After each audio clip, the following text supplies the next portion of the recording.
March 25 Indian സമയം രാത്രി 9:30 തത്സമയ വിമലഹൃദയ പ്രതിഷ്ഠാ ശുശ്രൂഷകൾക്കായി ആഗോളസഭ തയ്യാറെടുപ്പുകൾ നടത്തുമ്പോൾ ലോകമുയർത്തുന്ന ഒരു ചോദ്യമാണ് അക്രൈസ്തവരടങ്ങുന്ന രാജ്യങ്ങളെ എങ്ങനെ അല്ലെങ്കിൽ എന്തിന് വിമലഹൃദയത്തിന് പ്രതിഷ്ഠിക്കുന്നു എന്നത്. ക്രൈസ്തവ ദർശനപ്രകാരം പ്രതിഷ്ഠിക്കുക എന്നത് ഒരു വിശുദ്ധ ലക്ഷ്യത്തിനായി സമർപ്പിക്കുക എന്നതാണ്.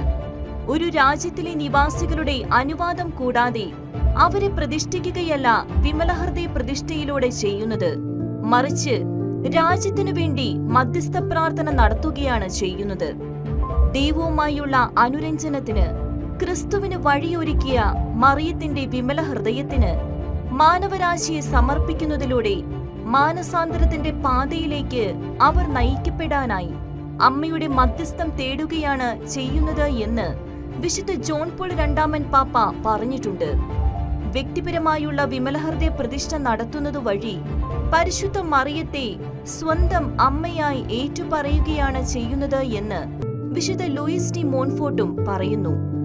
ഐക്യത്തോടെ ആഗോള സഭ ഒരുമിച്ച് സമാധാനത്തിനായി മാധ്യസ്ഥം വഹിച്ച് പ്രാർത്ഥിക്കുന്ന വിമലഹൃദയ പ്രതിഷ്ഠാ ശുശ്രൂഷയാണ് മാർച്ച് 25 നടക്കാൻ പോകുന്നത് എന്നാണ് international pontifical Marian academy president Stefano Cecchin വിലയിരുത്തുന്നത്.